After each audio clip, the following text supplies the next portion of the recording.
Inilah seorang ibu sambil menangis histeris dan meneriak hukum tidak adil yang bisa dibeli.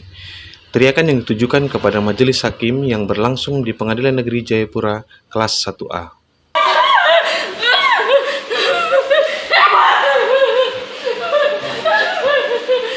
Tanah kami tidak dapat, tidak ada sertifikat. 2,6 M, kami masuk terus.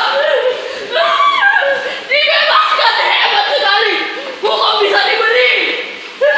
Kalian kalau mau cari pekerjaan, tak usah cari pekerjaan, jadi tukang tipu saja.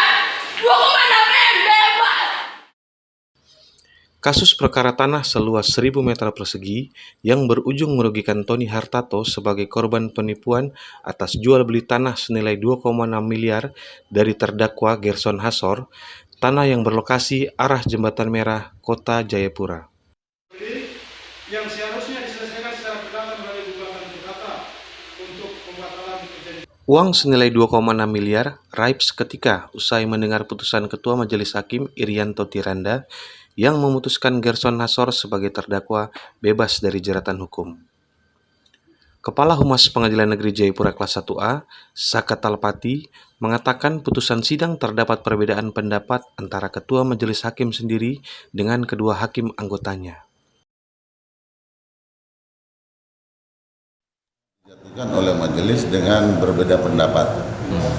Dalam kubu majelis ada terdapat dissenting opinion, yaitu ketua majelis menyatakan bahwa perbuatan terdakwa adalah terbukti melakukan tindak pidana penggelapan dan penipuan. Namun oleh dua hakim anggota menyatakan bahwa perbuatan terdakwa itu adalah perbuatan keperdataan dan menyatakan bahwa putusan harus dijatuhkan dengan onslah. Upaya hukum yang harus dilakukan oleh jaksa penuntut umum, karena jaksa penuntut umum menuntut dalam perkara terdakwa ini adalah 5 bulan. Oleh karena itu, upaya yang harus diambil oleh penuntut umum mewakili korban dalam hal ini harus menyatakan upaya hukum kasasi. Nah, upaya hukum kasasi ini harus diajukan dan dinyatakan oleh terdakwa, oleh penuntut umum mengatasnamakan korban di pengadilan, dan supaya bisa tercatat di agenda bagian pidana untuk ambil upaya hukum kasasi. Tony mengaku merasa kecewa dan tak terima 2,6 miliar raib begitu saja usai putusan hakim ketua. Sementara itu, ia berharap uang tersebut kembali, namun kenyataannya tidak kembali serta tidak ada legalitas tanahnya. Saya kan membeli tanah. Ya, membeli tanah ini kan yang saya butuhkan adalah legalitas resmi dari tanah itu. Nah, legalitas tanahnya itu tidak ada, sehingga ya saya tuntut pidananya. Yang saya minta bukan masalah apa-apa, tapi masalah keadilan. Di mana keadilan ini? Nah, tanah kita tidak ada legalitasnya yang saya dapat, uang saya tidak kembali. Mana keadilan ini? Itu yang saya tekankan. Dan masalah persidangan juga saya tekankan lagi.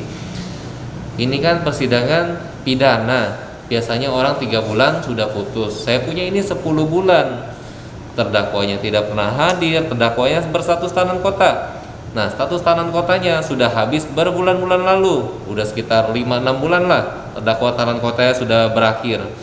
Namun pihak hakim, majelis hakim tidak pernah menambahkan atau memperpanjang tahanan kota itu. Maka saya merasa kecewa dan ini akan saya pertanyakan ke Komisi Yudisial Mahkamah Agung beserta Badan Pengawasan Mahkamah Agung. Saya akan pertanyakan, di mana keadilan ini? Tony menegaskan ada kejanggalan selama proses persidangan, dirinya akan memperjuangkan keadilan sebagai warga negara Indonesia. Perkara ini akan dilanjutkan ke Majelis Hakim, Komisi Yudisial, dan Badan Pengawasan Mahkamah Agung. Tim Liputan melaporkan.